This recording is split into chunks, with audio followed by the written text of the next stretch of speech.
to talk about the very beginning of the story where the mother dies? And we kind of talked about this before, but why does the mother always have to die? Laura. It really needs to be sort of an immortal, thing that you honor and worship. A connection with the divine, a connection with the imaginal. That love in the physical is good, but love that is divine is even better. Yeah. Right? Any other ideas about why she has to die? She has to grow up. Yeah, the girl can't grow up until the mom is a little bit out of the picture. Remember this as helicopter moms, the child has to do it on their own. And it doesn't mean that a mother literally has to die. It means they have to step back to allow for that growth. What's the little doll? Did anybody talk about that?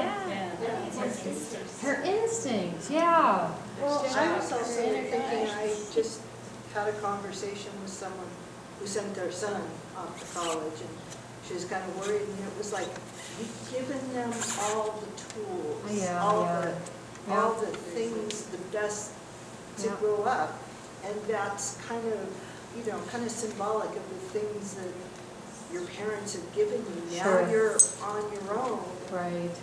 But you've got like the tools. So the doll is like the wisdom that's passed on from the parents. It's your instinct. It's your intuition. It's something you consult. How about the fact that she's supposed to feed it? That's important. Take care of yourself. Remember to nourish yourself. Yeah, you have to keep nourishing that wisdom, and if you don't feed it, it's going to die. It's like a spirituality, like a blessing. That's why I related those parts of the story. And those all the blessing. Your grandma talks about that. It's beautiful moment. Yeah. Did the doll make it all the way back to the very end? Yeah, the doll was with her, but she didn't need it so much anymore. Remember, she knew the way on the way back, but she did need it to take the fire. Yeah. Okay, we talked already about the dark and gloomy wood. Go ahead. What about this? The guy on the black horse. So, did you have anybody talk about those three colors: the red, the white, and the black? I think white is innocence. Okay. Red is coming of age. And then black is, I'm not sure Yeah. about one. They're very ancient. They show up in fairy tales all over the place. And even in the girl's dress, she wore black, white, and red boots. And you'll see this, especially in Russian folk tales, these three colors. In alchemy, these are the three colors of the conjunctio, which is light and dark and red, meaning you need light as consciousness, as things you can see and know. You need dark as the mystery, or the things you can't see. And those two needs to be balanced, and they're connected by red, which is the color of transformation. So the three are, so you go through over and over and over in a lifetime. We can go forward. I think I just have, that's the white horse. Okay, keep going. And the red, and the three of them together. But this is also about how powerful the Baba Yaga is. She controls night, day, and sunrise. Those are hers. So the question is, does she know, or she didn't really know what happened to help the girl? Who doesn't know? Like, no, Baba Yaga, does she know, or she's really amazed by the girl's wisdom? Like, what was the behind that? Yeah, I don't know. And in every culture there's a Baba Yaga. She's the one who will give you life, and she's the one who will just as soon kill you. She can do both. She's the all-powerful woman. Oh, there she is. She's scary. Okay, what do you think of the mountain of corn? Kathleen? I think it's the moral is get more sleep. Just turn. Now that is a projection. Anybody know about the symbol of corn? Ancient symbol of corn. Corn is fertility. It's life. So corn is about abundance, and corn makes you fat, and that used to be a really good thing. And so to separate the good corn from the mildewed corn is one of those ancient tasks. You'll see sorting in almost every women's coming of age tale. Like Psyche has to sort, Vasilisa has to sort, Cinderella has to sort. What's this about psychologically? Thinking through. Yeah, thinking through. This is going to feed me. This is not going to feed me. And that is a woman's task every single day. Right? This relationship will sustain me. This relationship will not sustain me. Okay, so corn is about life. What about this? Anybody know about the symbol of the poppy seed? Poppies are ancient associations with death. So we have dirt, which is actually in this case about growth and the ability, again, about fertility and death. So you have to sort through the issues of life and death. And what does she get? What is this thing? Life. Life, power, light. And fire is such a potent metaphor too. It burns you, but it also heats you. Fire is passion, but it's also anger. Bleeding, blood is red. I mean, fire is one of those dual images. So she's got this, she's earned the power. It's like an Olympic. And she comes back, and the skull is burning them to ashes. Now, the story actually continues. There's chapters and chapters of this story where she falls in love with the prince. She's the best seamstress. There's all kinds of variations. So she goes on and has a lot more adventures. Does the doll go with her? Sorry? Does The doll goes with her, yes. She keeps the doll throughout, and that's an important piece. It almost seems like she also carried with her part of things like Baba Yaga gave her some of her own essence. Yes, so the fire being her own essence that she's reminded of, that wisdom, sure. So the reason I wanted to tell this story is because that Baba Yaga has that duality within. And remember I was talking about splitting and how we tend to, when we're little, black and white are together and then we have to separate them, good and evil. We have to do that. If we don't do it, we can't bring it back again and see gray. And what I want to do is apply this to real life in that what are the ramifications if we cannot bring back black and white and see gray?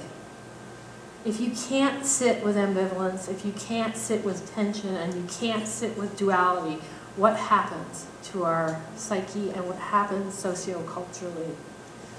And you can do the next slide.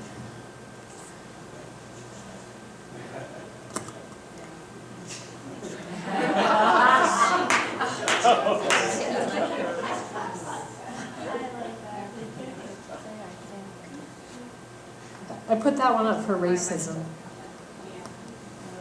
As soon as you think all people are a certain way, or our people are all good and your people are all bad, we're in big trouble. So as a culture, our American culture, we're actually stuck back in literally what is 6th grade mentality of seeing only black and white. So either or. You're either for me or you're against me.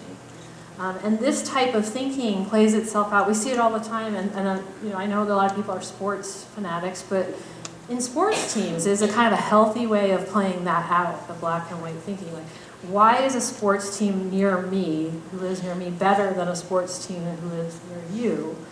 It's a weird kind of primitive thinking. So I would say racism. Some of the other ideas I had were drug use. Really difficult. If you can't sit with ambivalence and tension, we have alcohol, we have drugs, we have ways of not feeling that tension. And I'm sorry if there's Dr. Laura fans in the room. I've only heard her a couple times, but both times I heard, I was shocked. Which Dr.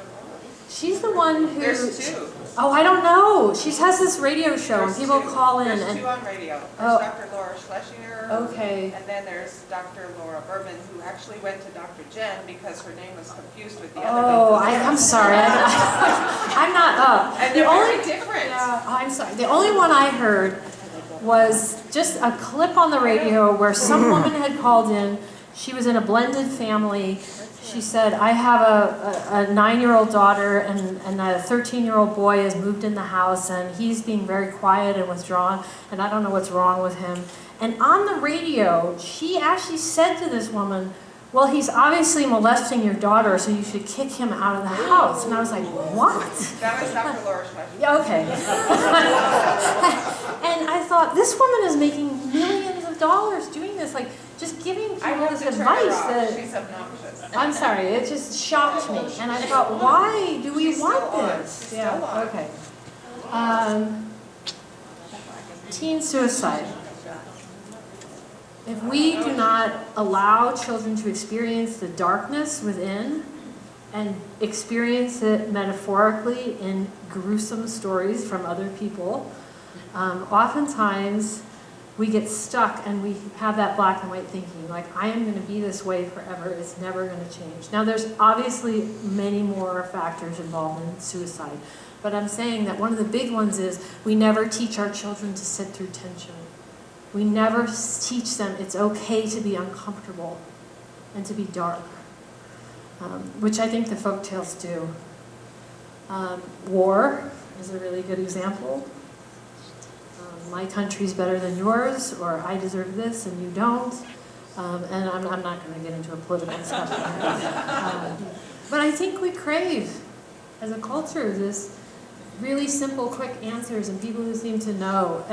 And they're very black and white. And I think it hits that old morality that we're stuck in as a nation. Instead of seeing shades of gray, instead of being able to look at your mother and say, my mother is that all-good person, and she's not always that. She's shades of gray. Being able to look at your father and say, he's scary sometimes, but he's also a kind protector. And to hold those things together is the goal. Synthesis. That mutual interdependence, coming back to what Margaret Mahler called rapprochement, which is, I'm an individual, but I see the interconnectedness of us and these ideas. That's what I have for you tonight, so thanks for coming out.